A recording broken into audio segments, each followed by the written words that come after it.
Last thing, you can buy this kit from the link in the description, but this project is all open source. It was originally created as AVR Chip Basic by Jorg Wolfram, I'm hoping I'm pronouncing that name more or less correctly, and then continued as CB2 in this kit.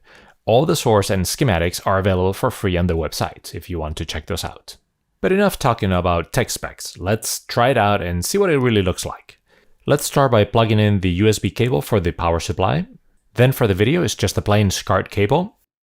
And then it turns out I didn't have any PS2 keyboards of the small connector like this one. But fortunately I had a PS2 to USB adapter, so I was able to plug in any modern USB keyboard. And there we go, all set up. Let's try it out. Cool, it boots up right away and we get this menu. So the menu already comes preloaded with several games, which is really cool. I wasn't expecting that, so let's try a few. That's pretty cool, especially the scrolling. It's not something that you often see in basic games. Okay, let's try Arkanoid.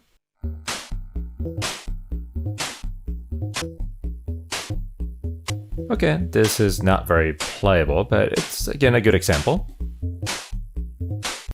The typical two-player Pong, cool. Too bad I'm the only one playing here. Oh, and again, another example of scrolling, this time vertical scrolling, and pretty smooth frame rate. Yeah, you can tell this computer has some serious specs. And this one, yep, a nice Pac-Man clone.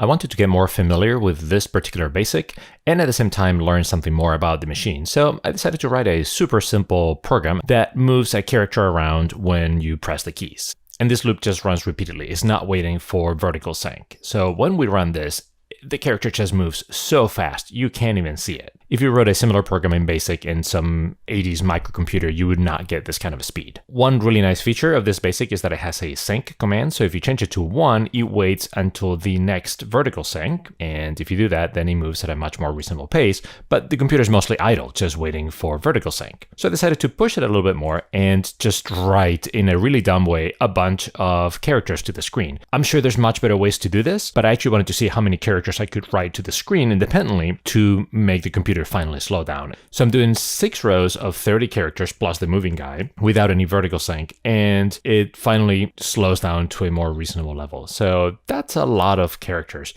To achieve something like this, you would probably have to do this in assembly in an 80s microcomputer. One really cool feature of the CB2 is that at any point while you're running a basic program, you can break into it and go into a debugger. This is something I'm definitely not used to from the basic days in 8-bit computers. There you can see which line you're executing, you can move on to the next line, you can see the different registers, the stack, you can even toggle a memory view, see it as characters. I mean, it's pretty complete for what it is, so that's pretty awesome for developing for this microprocessor. On the other hand, the only way to create basic programs on this computer is through the full screen editor, which it sounds like a good idea in theory, but it's actually very limited. Even once I figure out that it does have copy and paste, thank you, it's limited to 1 line, which, yeah, it's not ideal, but I guess you can kind of manage. And then you're limited to 99 lines for the whole program, which is extremely limiting. Definitely not ideal to actually do any serious basic programming on this.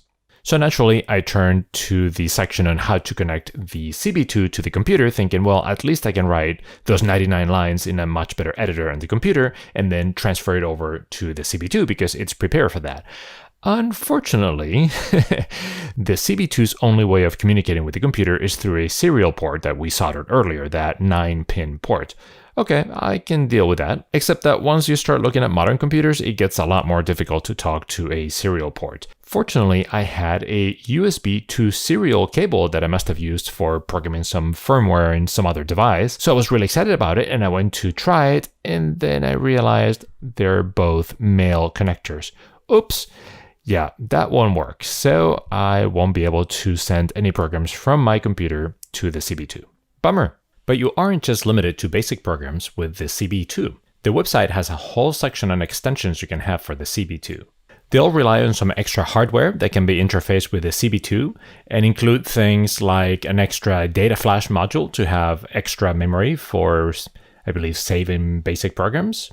There's a 64K memory expansion, which unfortunately is limited to only certain programs. So it's not like suddenly the basic programs can have 200 lines. And it even gets into things like network access and having S-video out and more advanced things like that.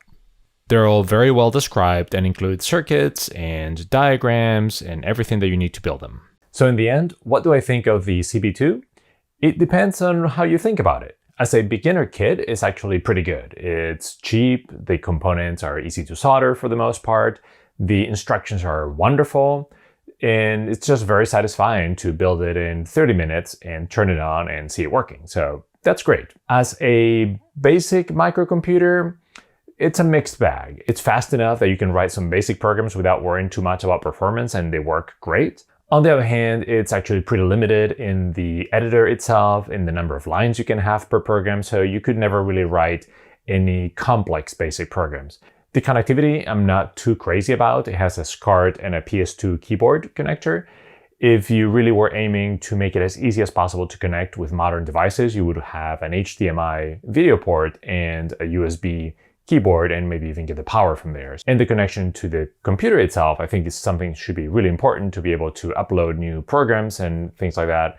And that's severely lacking with the serial board. So that's not ideal. Overall, I think it was a really fun project, and it's cheap enough that I recommend people to go ahead and buy one and use it as their first building kit.